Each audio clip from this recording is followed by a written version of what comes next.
I'm told that we do not have public comments. And we will be going to executive session under Chapter 551 of the Texas Government Code. The board may recess into a closed meeting to deliberate any item on this agenda. The chairman announces the item will be deliberated in executive session, identifies the section or sections of the code authorized in the meeting executive session. A final action, decision, or vote on the matter deliberated in executive session will be made only after the board reconvenes in an open meeting. And we'll go into executive session for legal advice.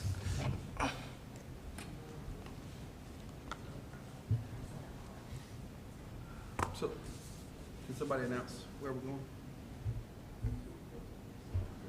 So executive session will be in the VP board room right across the lobby for the board members. Okay. Did you announce what item it was? For legal advice On what? on a specific, on an action related to, what do we want? 10, yeah. Number 10, item 10.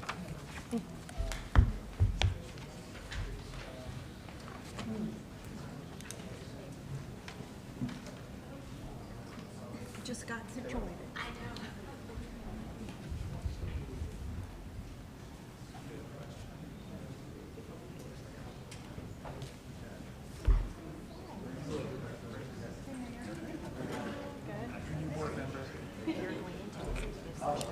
Sorry, hello, good afternoon. Good to see you. They're going to executive session.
It's 2:28, we're back from executive session. No actions or decisions were made. Now let's go to item 4, report from the Technical Advisory Committee. Thank you. The January TAC meeting was actually canceled due to the winter storm, but we didn't have any action items on the agenda, so we'll just move the information items to this month's TAC. Sounds unacceptable, but I guess we'll move on. That's fine. Do better next time. Item 5, discussion and take appropriate action on January 12, 2026 meeting minutes. Oh, Mr. Chairman, before we go into that, we did make a change as staff to the minutes. So under the elections for chair, vice chair, and secretary, we failed to put in the vote listing like we normally do under vice chair. We have gone back and fixed that. Okay.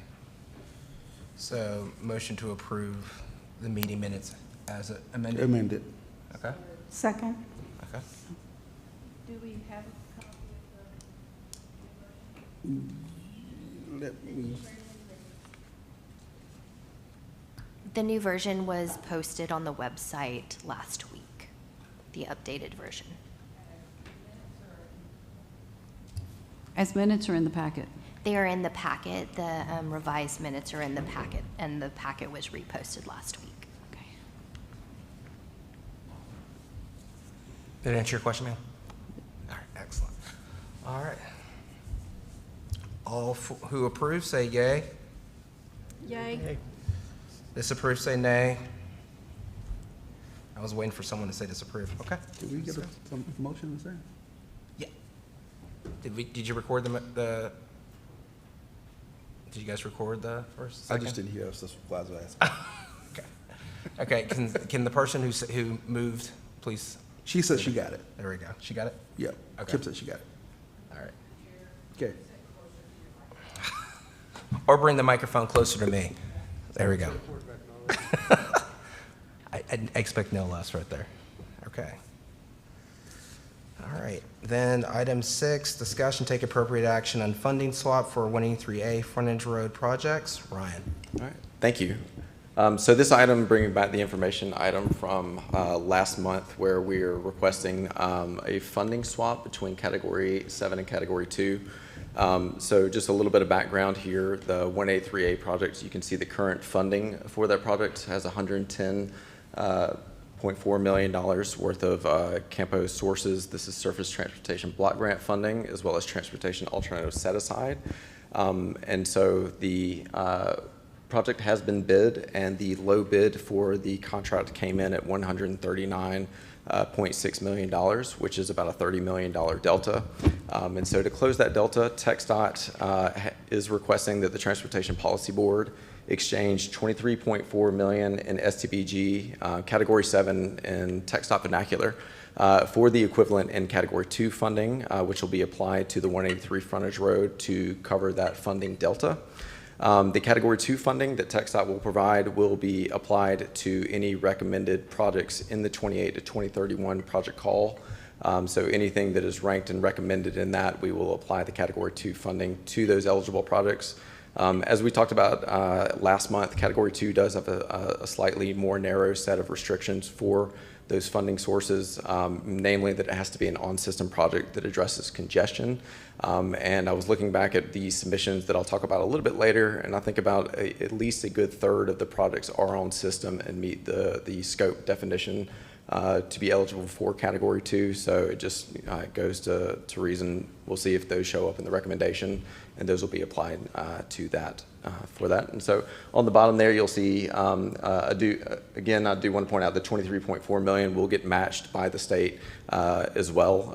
And so you can see the funding sources with the swap would fully fund the project at $139.6 million, with 108 of that being federal SDBG and then 3.3 in TASA, along with the state funding match for each project at 20%. So with that, I'll take any questions. Oh, and we are recommending, so staff is recommending the policy board approve the funding swap as detailed in resolution 2026-2-6. So thank you. Thanks, Ryan. Any questions? I'll move to approve as presented. Oh, we have a first, and who's second? Oh, okay, question and comment. Let's get to her first. Yes, ma'am. Thanks very much for the information that was presented last time, as well as the summary now. I really appreciate the opportunity to look into this a little bit further, and certainly last time, and in many of the conversations we've had in the years since I've joined the board here, we've talked about the challenges in these outlying areas with there being a safe option for on foot or bike, particularly in this northwestern part of Austin. I will say I know it better than the other parts of the donut hole, but in that area, these TxDOT roads are very frequently the only way to walk or bike to where you're trying to get to. We've talked about the delays that have impacted some of these projects in the outlying areas, and this is a great example of that. I believe it was in 2019 that funding was recommended for both 183 and the 620 Anderson Mill Road project, and 183A has progressed quite substantially in the time that the 620 project has been delayed multiple times, and which is fine, that's our constraints. However, in the intervening period, it's become even less safe to get where you need to go on bike or foot, and the challenges on 620 have only increased. And I really appreciate the opportunity to be in the Palmer Lane FM 734 steering committee meeting, in which we heard that the first two community engagements had a very frequent concern of safety along the extent of Palmer. And that is another TxDOT roadway where if we are only there contemplating highway/road improvements that would be complete 20 years out, we had some conversation about the need to perhaps find a way to meet the needs of the pedestrians and cyclists on these roads earlier than 20 years out. And I mean, I certainly hope that the 620 project moves along before we're 20 years out. I think it will. But considering that there's already been steps taken to prioritize the 183 piece of what was meant to be addressing both of these, while 620 has been progressively delayed, I actually want to put forth an alternative recommendation. And also, considering the large number of public commenters we've had who have shown up in these outlying in the donut areas talking about the challenges they face and the other projects that may help to address that, since we've certainly heard that those types of delays have been prominent around the whole donut around the city. So with that in mind, I would like to make an alternative recommendation, and hopefully I can have some help on process here, and maybe a discussion warranted as well, that we not do this swap, that we maintain the funds we have and that are currently in the most flexible category that does allow for both active transportation and transit likely solutions in these roadways that are certainly regionally significant, and it would be helpful to take some steps to progress those concerns. And so I'm kind of laying out my whole thought process, and then I will also mention that the City of Austin has submitted a project that would extend the length that's contemplated for shared use paths along that TxDOT roadway, so that they go from 183 southwest until currently the project goes to Foundation Road, and this would extend it the rest of the way to Concordia, which is a significant stakeholder that has really been funding transit solutions because they haven't been able to find them. And as the cost of living has gotten more significant, they have specifically noted that they have workers who are having to walk along the shoulder of 620 all the way down to their campus. Going that distance would also take care of all of the residential neighborhoods that are along 620 that have already been developed for some time, are at the density that they, in some cases will be at. But as we've gotten this significant influx of apartment complexes along 620 since COVID, there are just a lot of demographic factors at play.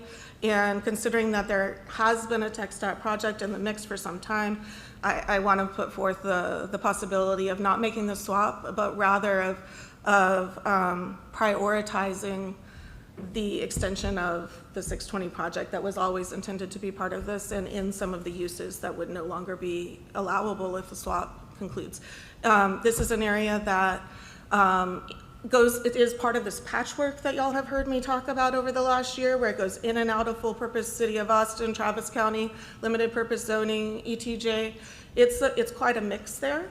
And so it's a project that will benefit a variety of neighborhoods and constituents who vote for different electeds who are at this dais right now. Ashby. So I want to make sure I understand. So you, excuse me, you made reference to a submitted project. Submitted as part of the ongoing call, or You submitted want me to earlier? tie that up in a bow at the end there for you? Yes, please. Okay, so I first want to voice my opposition to the recommendation and having laid out the reasons. And if what we need is an alternative scenario, I mean, we could just vote on yes or no and discuss it, of course. But if what we need is an alternative scenario that demonstrates that there are funding needs that require that flexibility, I'm highlighting that City of Austin has submitted a project that would really complete the stretch that is most impacted by the lack of safe access on bike and foot and the lack of transit. Okay. That's the best I can do on tying it up in a bow. So, where I'm getting a little confused, council member, is the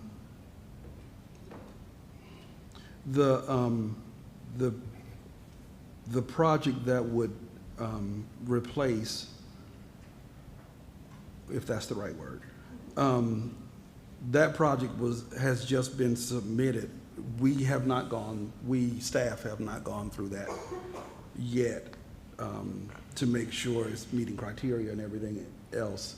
So I'm a little concerned and a little confused on the process side of it, because it would appear, because I'm not sure I understand, that we're moving that one forward without it going through the process that 620 had to go through. Then I guess what I'm doing is voicing my opposition, and we could take a motion to pass and then further discussion. Okay. Keller? Okay. I would just say thank you, Councilmember Lane, for highlighting the alternative proposal that you would like considered. But Ashby, knowing kind of where the City of Austin stands on the swapping of funding that's part of staff's recommendation, do you have alternative pathways that we can ensure that the project that Councilmember Lane has highlighted here still has the necessary funding for completion? Are there other options for us to be considering? So as far as the 620, the existing 620 project, I'm gonna ask TxDOT to speak to that. Okay.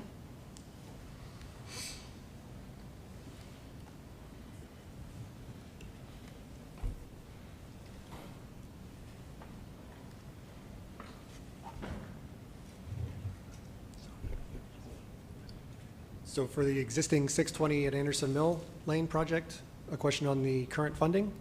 Yes, well, we know with the item that's before the CAMPO board right now is to approve this swap in funding, pulling from the STBG. The alternative recommendation from City of Austin would be, and I don't know, Councilman Lane, if you want to provide a short summary of what the alternative recommendation would be here, but ultimately, we want to ensure that the RM 620 project still has the necessary funding to be fully funded and to continue to advance in the process.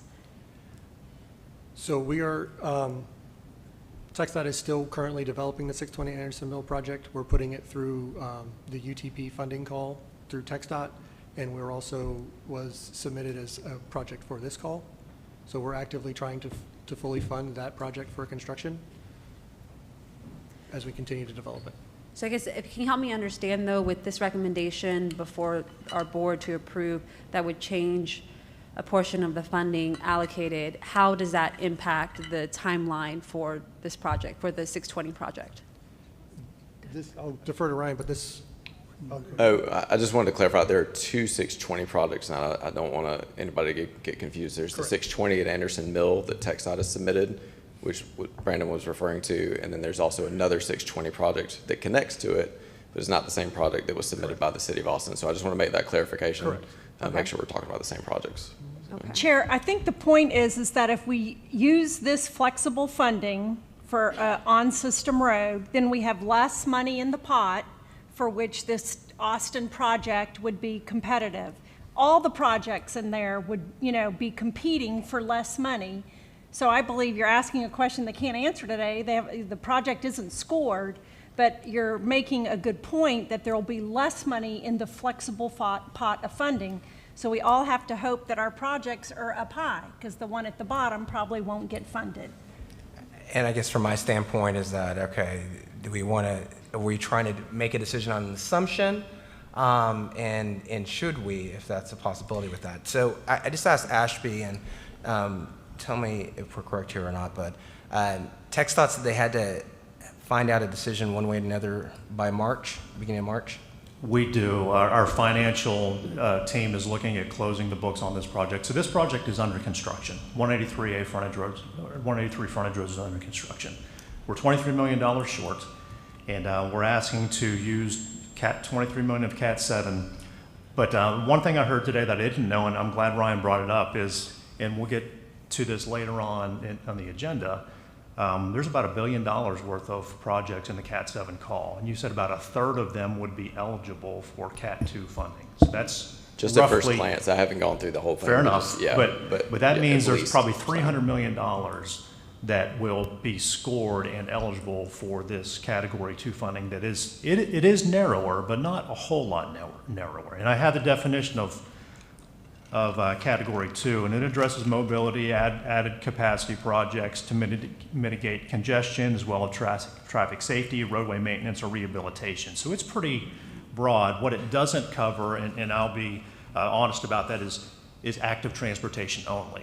But many of our projects have sidewalks, SUPs, and active transportation as part of the roadway project. So it's not that it doesn't include active transportation, but if it's tied to a roadway widening or a congestion project, and we have a shared use path or sidewalks, it is eligible. And I find it, there would be a stretch to say out of $300 million worth of Cat 2 eligible projects, once we score, that we wouldn't find $23 million that we would swap this Cat 2 money on it, whether it be, I know we submitted $186 million of construction ourselves. Williamson County has $300 million plus on their own, and I'm not sure how much of that is construction, and some others are smaller. So I think it's fairly certain, I'm not going to guarantee 100%, but 99.9% sure that we would find $23 million of Category 2 eligible projects to swap this out for and not impact the active transportation that projects that the council member Lane is asking about. Mayor? Yeah, and then, and I would note that the frontage road project that this would go to fund does include SUPs as well, connected to regional trails. Both obviously, that matters to Cedar Park, but also through a large bit of Austin, including like Avery Ranch and that area. But aren't we also kind of talking about different years of funding? So this is a project under construction right now, and we'd be purposing these funds right now. Future projects would be future funding years, future fiscal years, and in the respective category, whether it's 2 or 7. The timing actually lines up because we'll need that additional money in future years. This is a multi-year project. Correct, Brandon? Yes. Yeah. So this, the money that we're committing to of Cat 2 money lines up with the years, the window of years we're looking at for the Cat 7. They Right. correspond. Right. Can I ask, what are the ramifications of us not approving this? What happens to this to the 183A project? Well, like I said, it's under construction right now. If we would not approve this, we would have to look for other sources to close that gap. My first call would be to the city of Cedar Park and say this is important to them, and where can you help us out? And then we would have to look for other projects we may need to unfund or defund to move that money of eligible money. It would not be able to be Cat 2 because the Category 2 money is not a line item in the funding, the approved funding for this project right now. So we'd have to look at other ways to do that. So, I'm sorry. Just the history lesson, sorry. 620 and 183, the project that Councilmember Lane is talking about, were projects that were on the table to be deferred. 183A frontage roads didn't get deferred, 620 interchange did back in the 2020 timeframe. So that was the delay. It was a vote of this board ultimately that made that decision. And this board has continued to enforce the importance of both projects by keeping them in the plan, et cetera, et cetera. And both of them used to both be in my precinct. Only one of them is now. Both very critical projects, but I think from a timing perspective, Mayor, we were at the groundbreaking, last fall for the project, and it does impact your district, council member, because it includes Avery Ranch. It's a critical part of the project, and I agree with Tucker. I know the projects that Williamson County submitted. I know, I've heard about those. I'd even go farther. I'm not going to say 100%, but 99.99999% chance that there will be projects that will fit the right category. So I think the chance of an active transportation project not getting funded is so slim that it's not something I would even, I'd be concerned about. So let me add on to that, just for a minute, council member.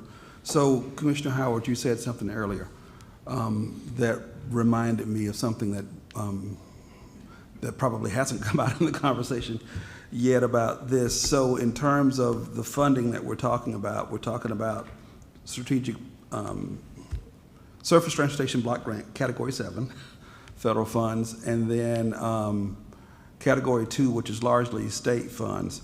And I know there's a concern that if this swap is approved by this body, that somehow the funding for active transportation projects will be diminished. One of the things that I think we have not been so clear about in telling y'all is there is another category of federal funding, Transportation Alternative Set-Aside Program, which we had a call for last year. It's always undersubscribed. We actually have rollover from last year to this year to the tune of about The rollover was about 17 million, and included with the upcoming 4 years, we're looking at 40 million that's in TASA funding available in this call. And it's generally been undersubscribed every time we've gone out for a call. So I think there's protections there so that that's not diminished. Can I also say, I think Cynthia brought up a really good point, and there's been a lot of turnover on this board since the agreements on deferments were reached for the 35 project. And I think we all need to really go back and learn and know that history, and the idea that Cedar Park would be asked to go make up this money after they made the sacrifices for the 35 project. I just don't think that that's right for us to do, and we need to go back and remember which of those projects were deferred because of the I-35 project, and that was everybody on the board at that time's agreement. It wasn't, that was pretty unanimous at that point. Yeah, Mayor, to your point, 620 was literally one of the hot button items we talked about because we all agreed that something needed to be done from there. Yes, Councilmember. I'm always learning, and I really appreciate the discussion. And I agree about 620 being a hot button item back then and now. As far as finding funding for these types of projects goes, as I have made no secret, I've had a lot of briefings and meetings offline as well. And what I've frequently heard is, well, if the city of Austin thinks it's important for there to be sidewalks all the way to Concordia, maybe the city of Austin should pay for that. And I take every suggestion and work towards it. If we think that the school kids who walk and bike between McNeil High School along Farmer Road need to not wait an additional 20 years before something's built with sidewalks, then the city of Austin might need to pony up some money for that. And so these are the literal reactions I've gotten. So I'm really glad to hear that there's commitment on this board to the concept that we would be, and on the staff side, to the concept that we would be able to find money for these concerns. But it simply hasn't been my experience thus far that money is there to find. I really hope to be pleasantly surprised, but it is a good year of hearing that Austin should pony up more money if we want to get sidewalks for the workers and the kids in this area. So I'm putting that there. And we've gotten, I appreciate all of the other information about timing and where we might look for that money that isn't City of Austin paying for the cost of the sidewalks, because there are other options. Okay, great. I hope we can find it, and I hope it gets into the designs of the projects, because that just hasn't been the experience. It's a big part of the reason that I was elected, so. No, and I appreciate it. To your point, I appreciate the conversation, debate around it. One of the things I'm hopeful for is like issues like this, because my first inclination is once I hear about this, is okay, let's listen, let's postpone this for the next meeting. You have a conversation with staff, et cetera, but we also heard about what's happening with the March deadline over here. And you've also heard from a variety of different people from a policy board standpoint and a staff standpoint saying, hey, listen, no, this will be something that we believe should be looking at for funding work there. Because I've gone out there too myself. And because one, they have an excellent president out there.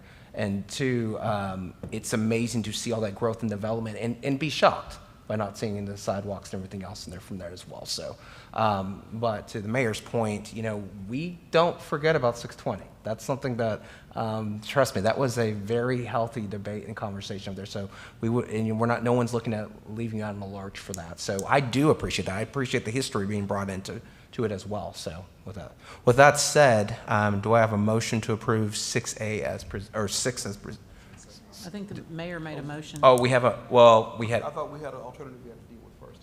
No. She withdrew it. She withdrew it, yeah. Yeah. Yes.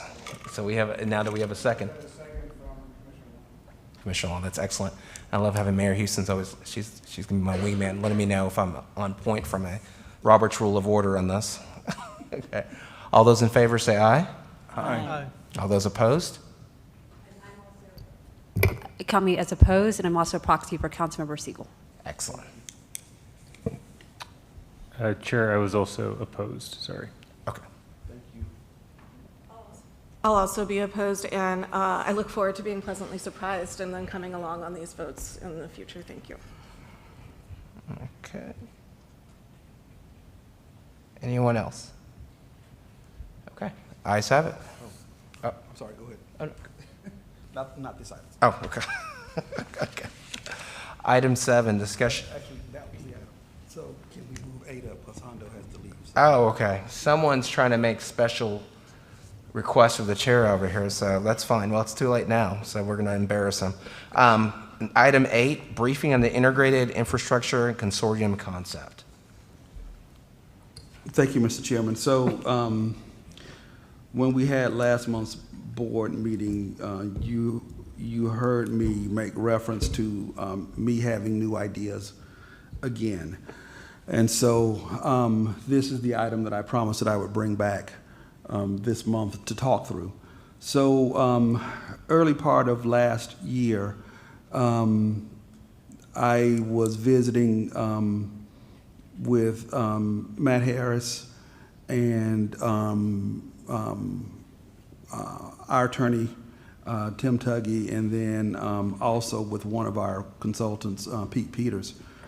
And after Ryan and I had conversations about the process that we're going through now to get the projects funded and get the projects built, where do we see the most risk in getting those projects completed? And the risk has generally been around the relocation of utilities and the purchase of right-of-way.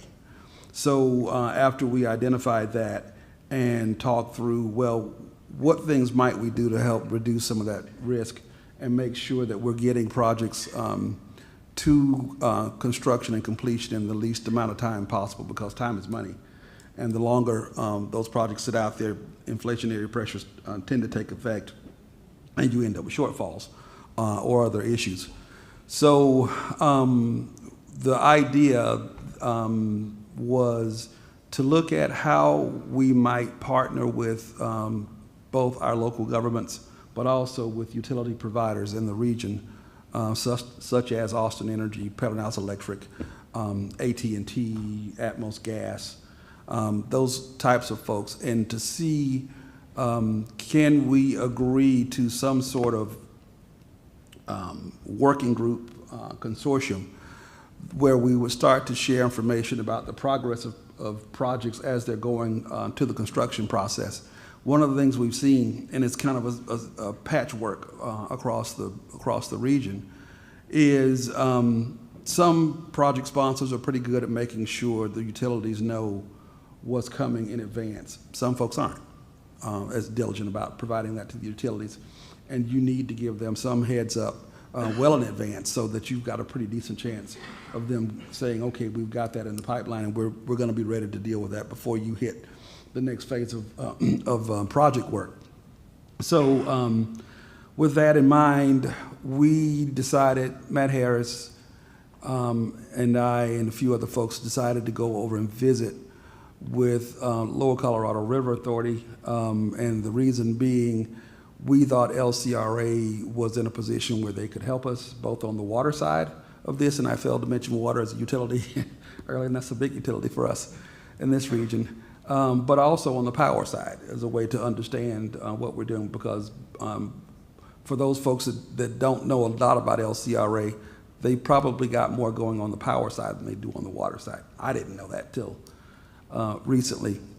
So we went and we visited last March with Phil Wilson and several of the folks on his staff, and pitched the idea to them. Unbeknownst to me, Phil had the same idea earlier, and he thought I was in a meeting where he'd given a presentation on the idea. I had not been and did not know it. So, we left that meeting in March with the understanding that I would go talk to the other two river authorities in our region, which I did, to see what interest they had in it, and they do have interest in this. So in addition to sharing information about utilities and project timing, one of the things that this could also do is help with demographic forecasting, because from talking to the other two river authorities, there was a need there for that. We also think there's an opportunity to provide a tool that could be used for asset management for everybody involved as well. So after that conversation with LCRA, I visited with the other two river authorities, and then LCRA, to my knowledge, has had conversations with some of the energy providers in the region, as well as some of the local governments, and generally heard a strong consensus around wanting to explore this idea and seeing could we form something. I've asked Hondo Powell with LCRA to be here. He is here. Hondo, if you want to give some remarks, and while Hondo's walking up. So, and then every engineer that I've said this to on the civil side has been very interested in the idea, but they think it's a very probably big thing to tackle. My attitude is, well, I mean, we got told we couldn't do quarters, and here we are now doing quarters. So I would rather be in the position of trying and maybe not succeeding 100% than not trying at all. So, Hondo, because I know you're time sensitive. Hondo Powell, Lower Colorado River Authority. I know most of y'all. I don't really have anything to add. You covered it. I know, like Mr. Dockery, we worked on this exact issue for years and years and years, right, on one particular project. And so there is a need for something like this, and we're happy to bring the other river authorities to participate and our wholesale power customers to participate as well. Hondo, would you mind expanding on the practicality of this, like what this would look like if we were running the wheel, and give an example of where you think, oh yeah, this is the perfect example of why something like this makes sense for this governing body and would actually benefit everybody, you know, in the region as a whole? Sure. I mean, I can think of 3 projects that LCRA is directly affected by, just off the top of my head, in 3 different counties that all require some level of... Can you check your microphone? I don't know if it's working. Coming on. I'll just be loud, Mr. Chair.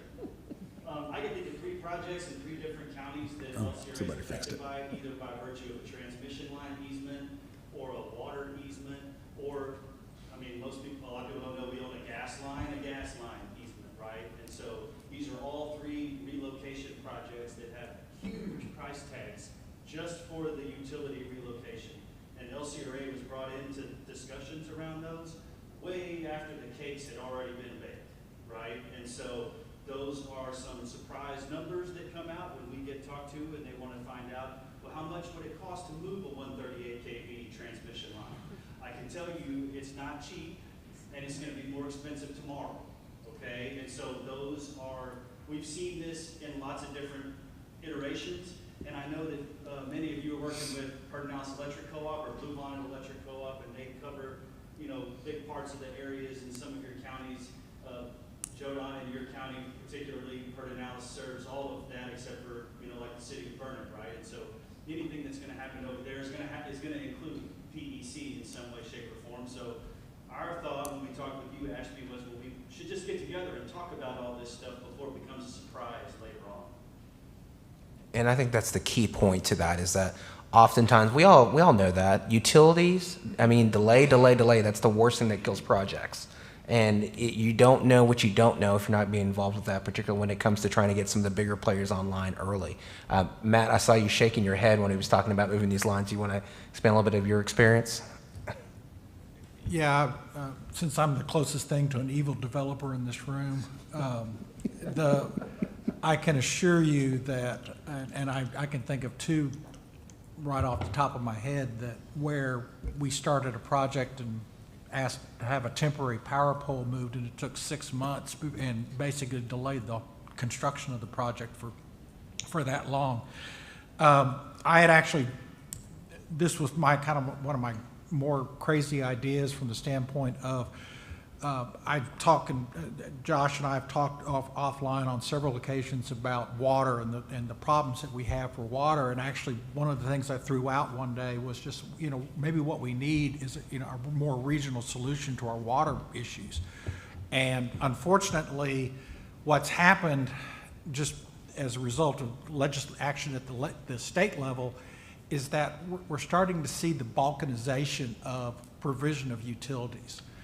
Basically, what you're seeing now, guys, is that if I'm going into an area, saying I've got 2,000 lots on the ground in Creedmoor, and, you know, I'm going to one WSC to get water. I have to go get to another WSC to get some more water because neither of those WSCs have the financial capability to bring the water line to me. So I have to then basically loan them the money to build the water line and hope like hell that I sell the LUEs get reimbursed at some point in the future. What we're seeing is developers, because of that, they're going out and we're just forming MUDs right and left. And if it's not MUDs, it's PIDs. And the reason we're doing it is because that's the only way we can get infrastructure to our developments that are occurring. And unfortunately, there's no effort, in a sense, to solve some of these problems regionally. In other words, and that's always been my frustration, and I've been talking to the CTRMA staff about the idea that one of the things that we could do, for example, if the RMA wants to extend a toll road, say, let's just take 290 East, that the possibility might be that maybe while they're extending that toll road, they could put water and wastewater infrastructure in the roadway at the same time, because you're digging in the dirt anyway, folks. And I can tell you there's nothing worse than having to go back and put pipeline in after the roadway's built. And we all suffer from it because we see the construction delays, and the traffic impact and everything else. So what morphed out of this was the idea maybe we ought to all get together in a room and when we've got these regional problems, and that's what all this is. Regional water and wastewater is going to be a regional problem. And frankly, it's going to morph itself horribly. We've all seen the demographic projections. All of the growth that's going to occur in the area that's represented by this body is going to occur outside of Travis County. And it is going to be, it's going to come at you, and it's going to come at you really, really quick. They're out there buying land because the only place that I can buy land cheap enough to deliver a home, and I say sub 400,000, I'm not kidding you, that's a wish almost. But to be able to deliver a home at a sub 400,000 to help solve the housing problems, I've got to be out in the perimeters. I've got to be out on the edges of the county. I've got to be in Hayes, and I used to say Williamson, but Williamson is even becoming a problem now. So I'm even looking at going to Burnett. So my hope was, as a part of doing this, was to try and get a sort of a regional approach to some of our regional problems as a group. And then hopefully, it's not meant to usurp the local controls or everything else, but it's simply meant to say, let's put some stuff on the ground, and maybe we can find ways to share costs among regional bodies and play it that way. And that was really what I came up with the idea of just call it a CAMPO for water and wastewater. It's just to come up to share these costs, possibly share bonding authority. And what I love about that, I mean, one, thank you for the frankness about the conversation. Two, about the realities, is that we know all too well they're already aware of winners and losers when it comes to water and wastewater. People's CCNs and the reality of that, and private development become, honestly, in a lot of ways, a necessity to do these things. We also know all too well, because it's just intimately known by us, is that, hey, the one dig theory is a good theory. If we're doing something, if we're building something, we're building these roads anyways, why not build the pathways and the roadways and the infrastructure necessary to go ahead and help support some of these things that are coming out in the future? But the only way that we're going to have these conversations and understand where this is necessary to happen is when we have one convening group that has all the right players in the right place. And right now, that is here with CAMPO. Commissioner, you were about to say something, and I'm going to go to the commissioner. You're like my husband, you know when I want to talk. I think the question I wanted to bring to the body today is, how do we have these regional discussions that are sort of outside our agenda decision-making, rigidness? And because I think it's not just water and wastewater, it's also some big roads. I want us to talk about the SH-45 gap, and I want us to talk about MOPAC South being expanded. They cut across counties, and it's just important to all of us to understand. And I need to know, I want your brain power on some big issues facing, my county.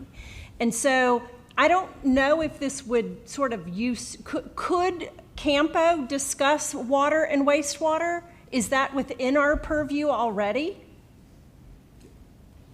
We can, as it relates to transportation projects, because it's an eligible expense. So is another organization needed, or could we not do what we're talking about here, right here?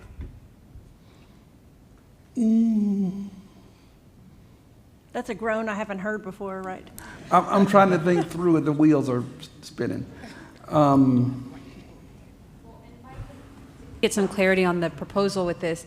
From my understanding, this would be for the administrative staff. So it would be the staffs of our jurisdictions would be huddling on how to best coordinate and plan, because it seems like the conversations needs to be had at the staff level. Is that fair to say? Is that what you're recommending with this? Yes. But I'm hearing that it's a larger issue than that too. But it seems like one thing I find everybody I talk with that agree on is that we have real need for regional solutions in terms of transportation, water, almost everything, right? All of our problems are the functions of our opportunity as our region grows, and grows very, very strongly and robustly. But it seems like what we're talking about today is a predicate to those plans, that decision-making, which is what in the Army used to call as a common operating picture. In other words, if you don't all see the battlefield the same way, you can't come up with your tactical plan, your operational plan for the next battle. And so it feels like this, at least as a first step, is let's get the experts together from all these different groups in this consortium, start understanding where things are, and then we'll all build from there. Yeah, and we talked about it at the meeting. Oh, I'm sorry, I go want ahead. to have commissioners speak.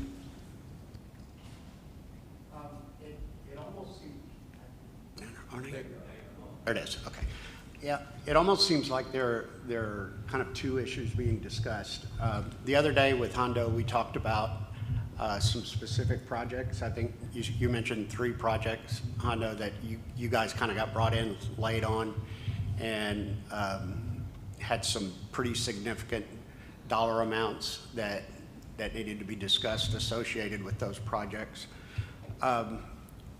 So that, to me, that there almost is a need for an organization with LCRA and others, groups that would participate in the transportation planning process and maybe be integrated in some way, for instance, into this review of projects that CAMPO is doing. Just you know, a cursory review to see if a project that is submitted, if they've missed something related to a significant infrastructure effect, you know, that project might have. And then I'm also hearing a real big picture infrastructure discussion on water, and you know, in Caldwell County, we definitely understand the development that's going on and infrastructure needs associated with that. And I would really like to be part of that discussion. But I guess my question, Ashby and Rudy, would y'all foresee LCRA, Pernalis, and other groups having a role in the review of projects as they come forward?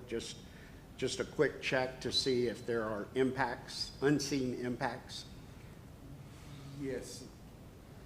Yes, so we would theoretically be consulting with them on the front end. So actually where we are right now with this current project call that we're doing, because we're about to start the review process, because we've got some we're going to run past you.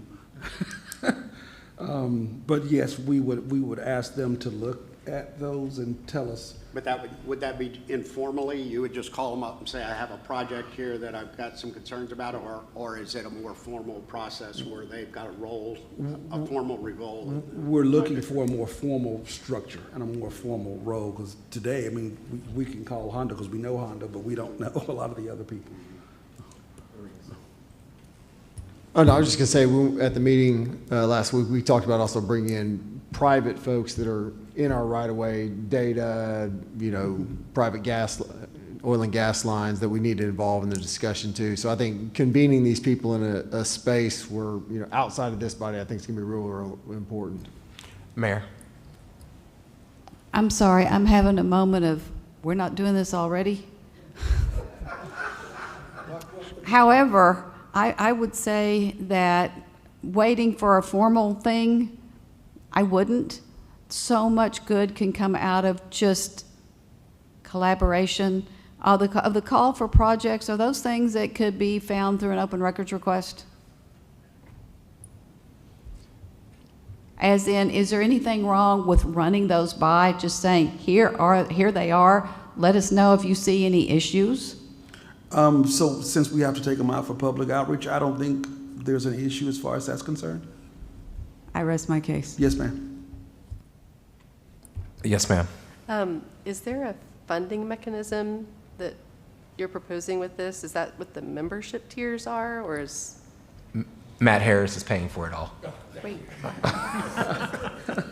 I'm glad I got that on the record. We've had brief discussions about that. We want to convene a meeting with some of the, you know, other folks and see, one, what do they think about the concept? And then two, if we can get everybody to agree to that and what roles and responsibilities and what folks will provide and deliver, then perhaps then there would be a fee for that.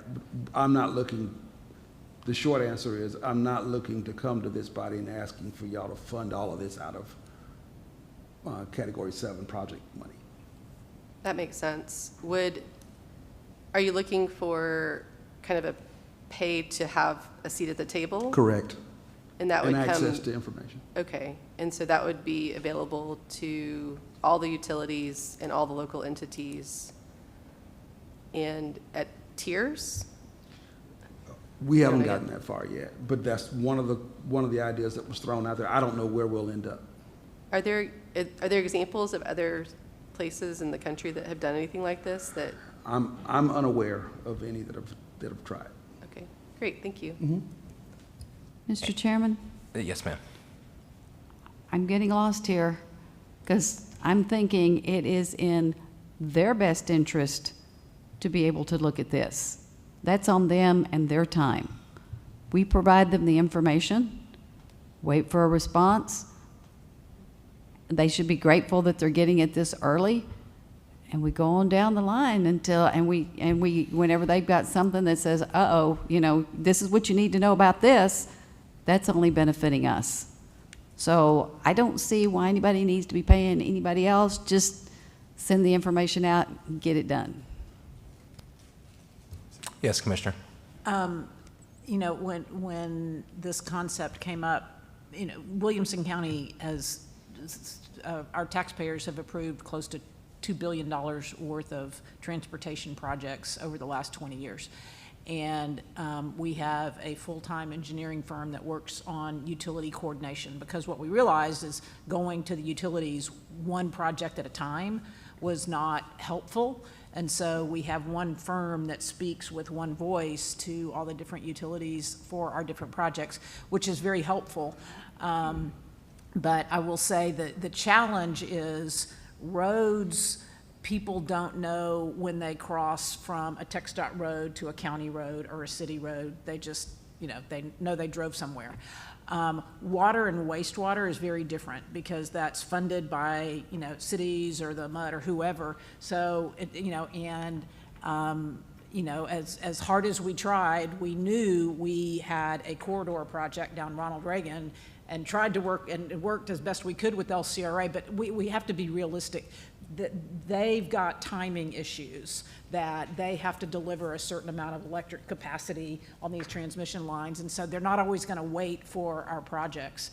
But I do think gathering everyone together and talking about them to the extent that we can is important, but I also am very mindful that I don't want a regional organization or consortium or whatever slowing anybody down, because we're blowing and going, and sometimes way faster than the utilities are.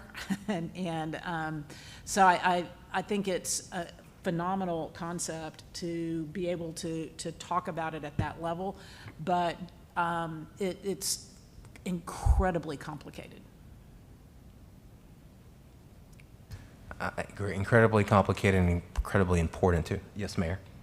I just want to really kind of piggyback off that and just confirm my understanding that what we're talking about is a consultation process, not an approval process. It's consultation only. I'm not trying to take over anybody's stuff. Nor should we try. But one of the things when I think about this entity, I was excited about this process and this concept in itself, was thinking about the people at the table.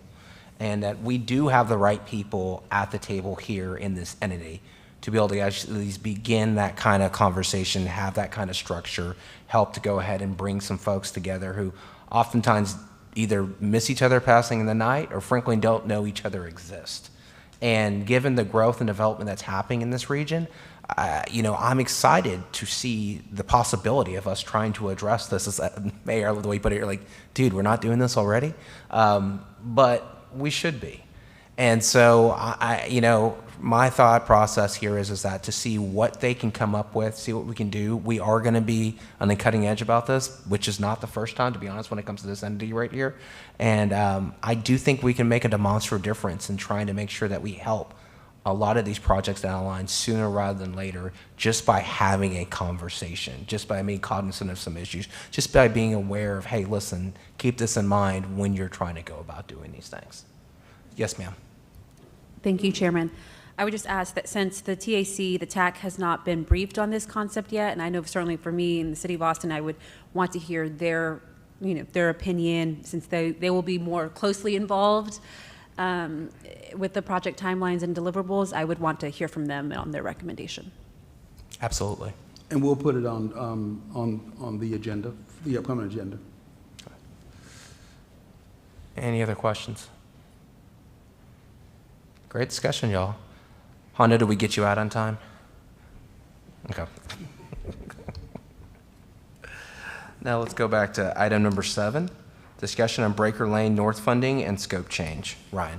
All right, thank you. So this is the item that was deferred from last month. So this is a discussion on the Breaker Lane North project.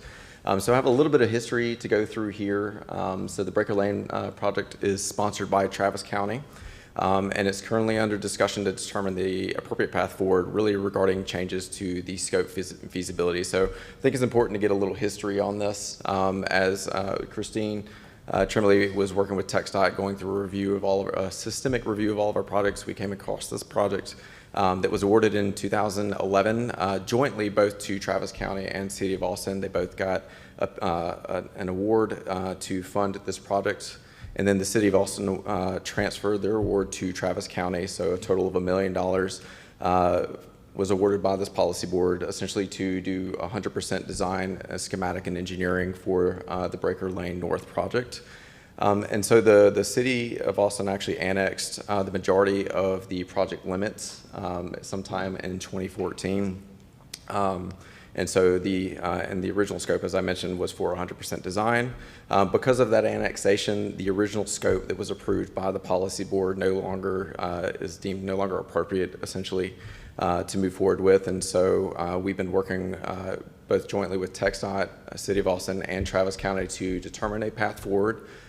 Two things as far as policy goes regarding this project and the policy board is that any scope change from the original scope that was awarded by the policy board has to be approved again by the policy board. So if they change the original scope, which was 100% design at county standards, y'all have to approve that because the original application was for 100% design at county standards. And so that's any scope change like that has to be approved. And then there's also our progress on the policy on continual progress. Projects have to continue to move forward in development as awarded. And so we flagged this, and we've been working with the partners to determine an appropriate path forward.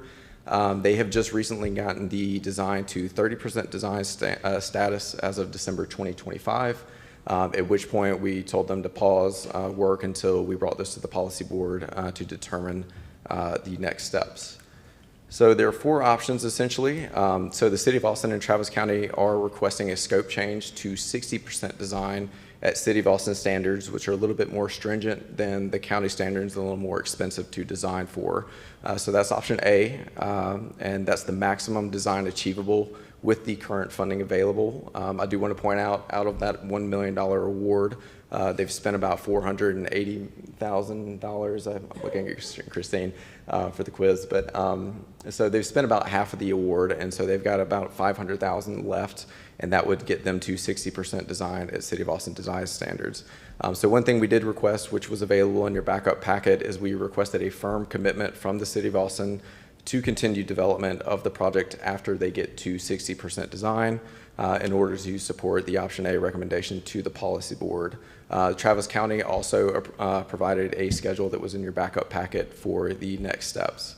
There are 3 other options. There is approving the scope change to 30% at county design standards, which is where the project currently is. Basically, you would approve that scope change and the project would be closed out. Option C is no scope change and requesting that the county continue under the original scope to 100% design at county standards. And then option D is project cancellation. This essentially means they cancel the project, and then any funding that has been spent to date gets reimbursed to CAMPO.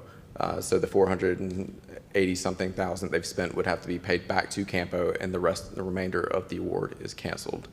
So this is an information item, definitely open for discussion and any questions, and then we'll be bringing back a recommendation to the policy board at the next meeting. So thank you. Thanks, Ryan. Yeah, this will be a good discussion. Yes, Commissioner. So couple of things. One is, this was awarded in 2011. That's 15 years ago. And there was a 9-year gap where it looks like nothing was done. And so I guess before we do anything, is there a commitment? It looks like now, who's actually going to construct it? This is just the design. This would end up being a City of Austin product. So I guess the continuation of the design would be that Travis County would manage a City of Austin manager to finish up through 60%, but after that, it would logically be a City of Austin project. To me, if we're gonna, because of the languishing of this project, and long before your time, Commissioner. We were all children when Yeah, this was getting. and long before actually any Austin council member that's here today was serving. To me, I would rather see first of all, is there a commitment to actually construct this? Because if there's not a commitment to either through their own city funds or, then why would we spend more money engineering something that likely could change later on?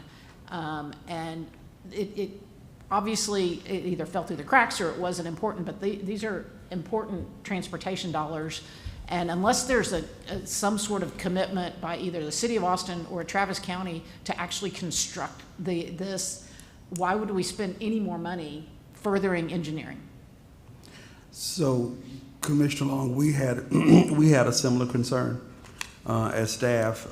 We did ask for a letter of commitment, and we did receive something from Director Mendoza. But that's at a staff level. Yes, this has ma'am. languished so long. It needs to be the City Council. And I was getting ready to Yeah. say I would prefer something from City Council, or at least the city manager on there. I'm not following what you're suggesting here, Commissioner Long. You want a commitment from City Council to find the funding, to? No, I'm saying that if we make this change, because designing to city standards is just more expensive than designing to county standards. I know that because we swap back and forth all the time. But unless there's a commitment to actually construct it, especially since this project was approved by mostly, I'm probably the only one here, maybe Commissioner Beckett, that approved this back in the day. It seems like there ought to be, before we make this decision in a vacuum, there ought to be a commitment to actually construct before we make the swap. And a commitment, by the council, not at just a staff level, is at least where my gut feel is. Because we've been trying to clean up the books of languishing projects, and this is one of those. But if it's just, okay, we're going to pay an engineering firm to do some more design, but then we're not going to do anything with it, we haven't furthered the project. Mm-hmm. I hear that, and I know just, in the same spirit that since we're sharing history lessons, I know we talk often about the deferral of projects from the I-35 CapEx expansion. What I would ask on this is if you give us us City Council representatives for City of Austin time to connect with our staff to understand where these projects stand in the queue. I'd like to be able to come back at the next board meeting with an update on our end. But I think that's fair feedback. It's just we just need time to follow up on our end. Yeah, this is just an information item, so. And to Commissioner Long's comment about languishing on the books, we have been trying to clean up the list for a while, and this is one of the last ones left. We have, as staff, instituted changes to make sure that, to lessen the chance that we get into this situation again, because now we're checking readiness a lot more, and I'm not sure that was happening before. And then we're also checking project cost estimates a lot closer than we were before, because we have found, at least before 2014, there were several instances where folks were estimating project costs, and then projects were getting stuck in the process because they weren't properly funded. And then lastly, we are actually tracking project progress now, and then this body approved a policy that says if you're not making sufficient progress, that the money can be deobligated and sent to another project that's working. So that's a long way of telling you, we think after we deal with this one, we're almost done cleaning up the old stuff.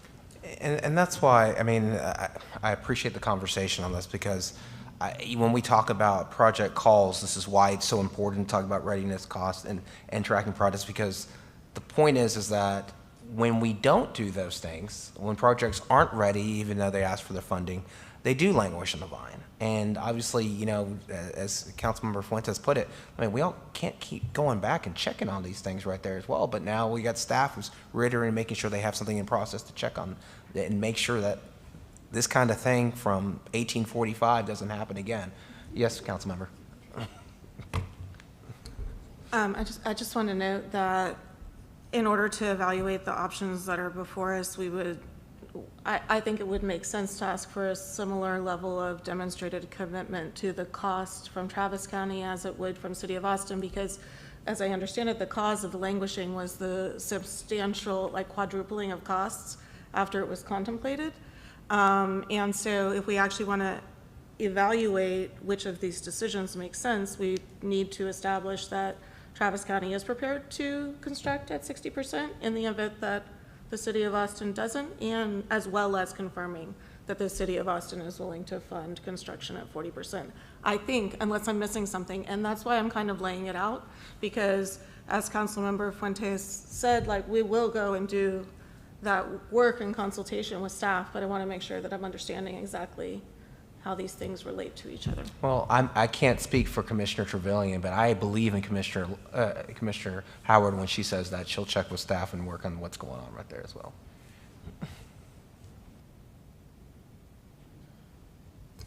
Any other questions? It sounds like an important project to me. I just, I just wanted to get a little bit past the if only the City of Austin would part of the conversation. Thank you. I don't know if we can answer for them. Okay. Good discussion. Thanks, staff, for bringing up all the different options. Thank you. Thank you. Item number 9, update on CAMPO Corridors Program. Eric. Good afternoon, sir. Good afternoon. I'm Eric Busker. I'm with BGE. We are the general engineering consultant hired by CAMPO to oversee the implementation of the Project Readiness Program. A refresher on what this program is, since we have several new board members. So back in 2021, CAMPO staff, I guess you could best say, found $7 million of funding as part of the SH-130 concessionaire deposit that was made. At that time, this body contemplated how to best allocate that $7 million. Would it go directly towards construction of maybe some deferred projects or design, anything in the project development process? And it was determined that we should apply that $7 million to create the Project Readiness Program. That is a partnership between CAMPO, TxDOT, and really everybody in this room on the planning and schematic process for 9 regionally significant corridors. If you can tell on the map, these are long corridors. They cross jurisdictional boundaries. So really, we all benefit from the implementation of this program. So the 9 corridors were identified, and then the program basically had 2 primary goals. One is project readiness. So as we have project calls that we're underway with right now, we all as a region benefit from having as many projects ready to go that benefit the entire region from a traffic perspective. And then second is right-of-way preservation. On a lot of these corridors, they may not have construction funding or even right-of-way funding in the near horizon, but that doesn't mean we can't identify the right-of-way footprint now and protect that right-of-way as we're seeing developments come along, whether it's subdivisions, apartment complexes. The last thing we want is a 4-way stop sign today to be stuck with an apartment complex and a hospital at either side, and then we can never expand the corridor. So identify that ultimate right-of-way footprint and preserve it so that whenever funds are ready, we have the corridor preserved. Next slide, please. So here's an overview of the project development process. And really, like I said, we're kind of sitting in the planning and then the schematic design phase. So we're not getting to utility coordination just yet. We're not getting into PS&E level just yet, but the red line, it's probably hard to see from back there, the red line is the planning phase. Yellow is engineering and design, but that really means the schematic level design.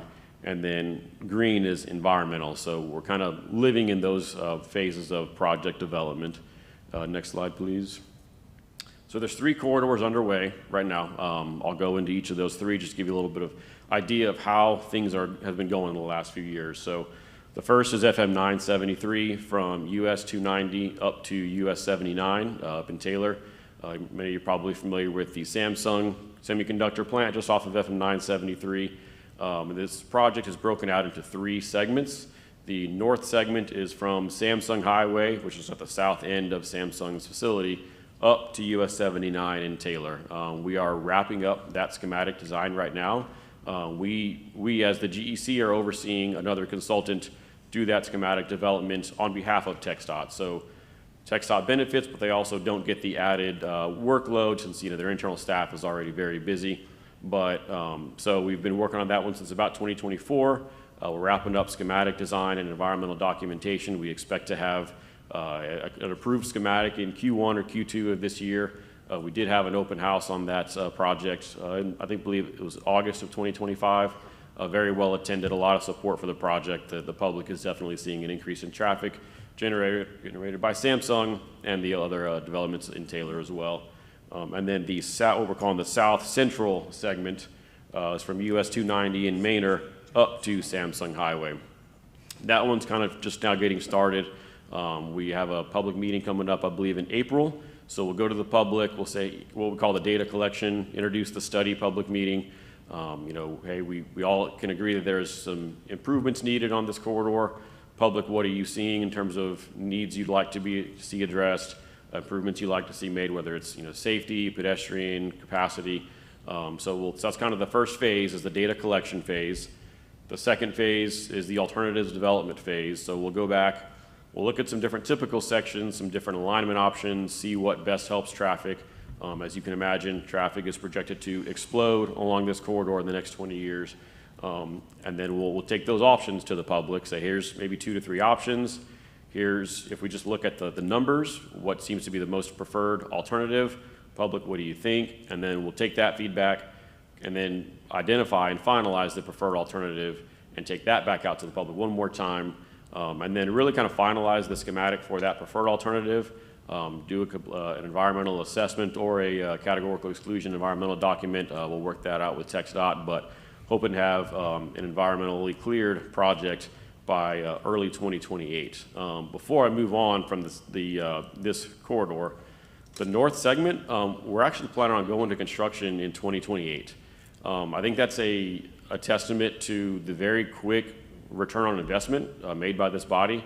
Before the adoption of this program, there was no date there. And so, we went from no project to getting through schematic. TxDOT's about to start PS&E in-house, and we're going to be turning dirt in 2028 on a corridor that, that needs it yesterday, right? But, because of this program, we were able to push that project along kind of down that pyramid of project development phase. So I think that date probably exceeded all of our expectations in terms of how quick we would see a return on that investment. So we're obviously grateful to this body for allocating that funding. We'll go to the next page, please. Second corridor that's under development is FM 734, otherwise known as Palmer Lane, from Mopac all the way up to RM 1431. Very similar cadence, so 3 phases: the data collection phase, the alternatives development phase, and then the preferred identification of the preferred alternative. We are approaching the end of phase 3, so we are honing in on the preferred alternative. We've had 2 very successful and collaborative public meetings. Before each public meeting, we engage with the local government staff. So on this one, for example, City of Austin, Travis County, City of Cedar Park, Williamson County, we meet with them before every public meeting, make sure that they kind of agree with how we're approaching this corridor so far. But, that along Palmer, we have Facebook, Apple, apartment complexes, medical facilities, subdivisions. So, if anybody's driven Palmer, especially during peak hour, I think we can all agree there's a need there, right? And so we'll be reaching out to the local governments probably this week to get meetings set up. And then that final open house would be, I believe, the last week of March is where we're aiming to. And then the next slide, please. The third project that's underway is FM 969. This is also at the planning stage. Again, the 3 phases: data collection, develop alternatives, communicate the preferred alternative. So this is from SH 130 down to SH 71. So the Tesla facility is right off of 130 and 969. A lot further east along 969, there's the Boring Company, Starlink. It's exploding along that corridor. So there's also some horizontal curves. If anybody's driven 969, there's some sharp curves, both horizontal and vertical, some driveways that tie in that maybe less than desirable configurations. So again, public is very supportive of some proposed improvements. In this case, we're looking at alternative typical sections and also alternative alignments. So actually flattening some of those curves in a pretty significant way, going off on new location. And so, you know, there we've met with City of Bastrop County, City of Austin, Travis County, and so getting a lot of good feedback that feed ultimately the recommendations. And so, you know, final open house for that one is scheduled for April 15th. We're excited about wrapping up that study. And then next slide, please. So we're kind of coming to the conclusion of at least 2 out of the 3 studies so far and identifying some real recommendations that, you know, whenever TxDOT's ready, they can start the schematic and environmental process and just kind of keep bumping those projects down that project development pyramid. So now we're kind of at the point to where we're ready to start looking at the next group of corridors that could be started. You know, there's still 5 corridors that have not been started in terms of identifying the ultimate footprint. We certainly would love to, you know, complete the entire breadth of the program. And so this body can kind of consider when the time is right how to best fund those improvements and those studies. But I think it's certainly been a successful program thus far in terms of this was nowhere that we saw across the country is there an arrangement between an MPO and TxDOT quite like this. And so those 3 have kind of been the pilot projects, if you will, to see does this arrangement even work. All signs appear to indicate that it works, it can be successful, we can all benefit from it, provided we can commit the funding, but the leverage that we get by allocating this funding really you know, is almost immeasurable. And we do have a number, I don't remember what it is, but it was over 50 million. You know, we invest 7 million and it's over 50 million in terms of future improvements and benefit that have been identified for this. So with that, I will take any questions or anything to add, Ashby. Commissioner Howard had Thank you, Eric. Could you comment on the utility discussion we had earlier and the fact that y'all do all this work, but the utility, is that the discussion that then comes later? So I think a benefit to the consortium idea is they would have a seat at the table and say, oh, you're looking at improving 969. Yeah, Bastrop's growing by this amount. I'd love to get a transmission line out there parallel. So you're identifying, say, a corridor width of, call it 200 feet. If I can get an extra 50 on top of that, let's just all go through it once and clear the corridor. The way it works now is I have to kind of hope that they're checking out the public meetings and the materials, and then, but they kind of go and identify their future plans on their own. So there would still be the conflicts. We wouldn't necessarily avoid the conflicts that are already there on the ground, but for their planning purposes, they could kind of go next to us. And so the reference that Hondo made earlier was on the Ronald Reagan transmission towers. If that program was in place, those towers aren't in conflict. I think he said $40 million was the cost to move those poles. So with that program, they'd be kind of have a seat at the table along the corridor. Thanks. I mean, to me, this is an example of how we're paying for all this good work, but knowing that the utility question is not answered. No, I you're don't right. know enough else to talk about it, but it just seems you're right. We're missing something. It's waiting in the shadows for somebody to bring it up. Yes, sir.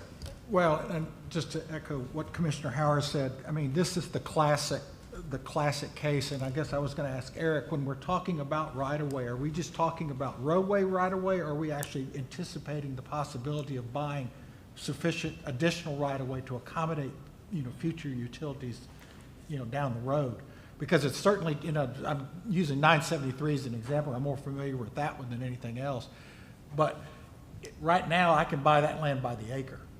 You know, in 5 years, it's by the foot. Right. And it's going to be a lot, and you know, and it's going to be a lot more difficult to do it if the roads are already in place and I have to come back and dig. But when punching from Manor up to Taylor, that's going to be multiple subdivisions and probably apartments along with it, and probably some commercial as we go, as the rooftops start landing. Then you're HEBs, your Randalls, et cetera, are going to start showing up. So I guess I would encourage us to look at the idea of, if we're going to buy right away, let's buy it. Let's buy more right away that we need now when it's cheaper, and then potentially figure out a way to sell it back to the utilities in some form or fashion down the road. Yeah, that could be one way to do it. I think again, the benefit of the program is now we're certain, in that situation, we're kind of guessing at what that width could be and what utilities may come someday. And so it'd be most efficient if they had a seat at the table, right? Well, and you also get the opportunity to co-locate, because I can Yeah. put a gas line underneath an LCRA transmission line, and they don't necessarily have to have mutually exclusive easements. Right. Any other comments? All right. Okay. Thank you, Bud. Thank you. Item 10, update on 2028-2031 call for projects. Ryan. Thank you. So just wanted to, this will be a standing item for the next few months, but just an update on the call for projects process. Again, the application process closed on January 30th, which was, I guess, a week ago. And so I could pull that up. There we go.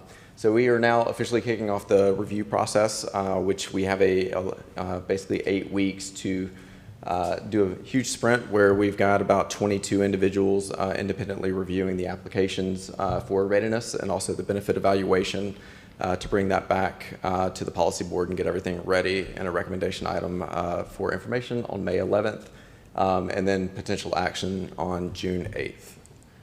So I did want to brief you on, we did receive 123 applications, which I'll show a breakdown on the next slide, but I wanted to break down the applications by category. We received, the majority of those applications were in the roadway category. We have 7 categories of projects that we can fund. And then we had 65 roadway, 4 ITS, 5 transit projects, 16 active transportation projects. We also had a TDM program, 31 planning study requests, as well as a project in the other category. One thing I did want to kind of go back to that earlier conversation about active transportation. I do want to point out that roadway projects in that category, even though they are predominantly roadway projects, they do include active transportation and transit elements, so they are considered kind of multimodal. So those elements will be included in the majority of those roadway projects. And again, our criteria and the scores penalize roadway projects that do not include those elements, and so they are ones with active transportation are prioritized. So when you see roadway, I just want you to kind of think about that a little bit as well, that it's not just strictly roadway projects. And so applications by phase, so we do, there's different elements to the project development process, and depending on where a project is, we are able to fund the next eligible phase. And so the submissions that we received 33 planning applications, 29 applications for engineering and environmental work, and then 61 construction applications. And so here is the breakdown of application submissions. And you can see the sponsor on the left-hand side. I know it's a little bit hard to see, but they're in alphabetical order. So we had 123 applications. The majority were submitted. City of Austin submitted 26, as well as Williamson County. And then the third highest was TxDOT at 17 applications. And then we have a pretty even distribution between the application submissions with the other sponsors. A total of $1 billion in funding requests, and you can see the funding amounts on the right-hand side.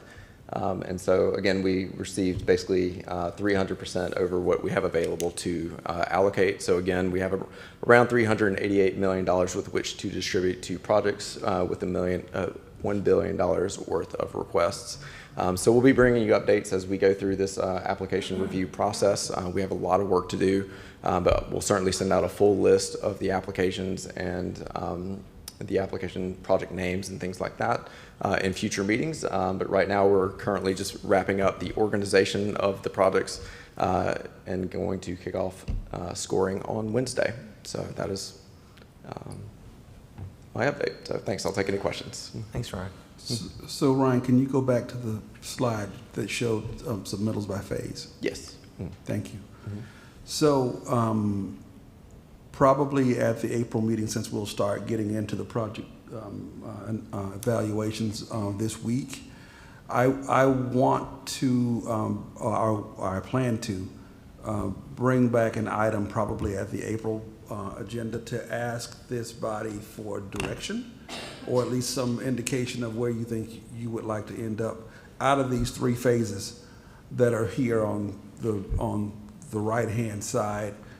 Do you want to focus more towards construction, engineering, or planning? And I'm saying we'll wait until April because we'll have a better sense of what's there and what kind of sort of rough scores will be by then, and so you'll see a more refined number by then. But we may need some direction from y'all on that. Okay. Thank you, Ashby. Any other questions? Thanks, Ryan. All right, thank you. All right, item 11, Executive Director's Report. Thank you, Mr. Chairman. So the only thing I have, well, a couple things. So one is the activities calendar that was in your board packets. So there's a little table in there that shows items that we expect to bring forward to this body over the next 10 months. This is draft. As things come up, we will certainly make changes to that. But right now, those big things will be actions by this body on amendments to the existing transportation improvement program and the long-range plan for the spring cycle that we normally have in the May timeframe. And then not to be confused with us coming back and asking you about the project submittal calls and the new transportation improvement program in June. So, and I'll start saying this month too, and I'll say it every month. So hopefully nobody gets confused when we get to it.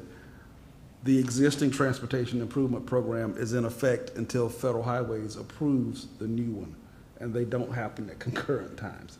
So often there's a 4, 6 month, sometimes 8 month gap between when this body approves a new tip and when the old tip is dead, effectively.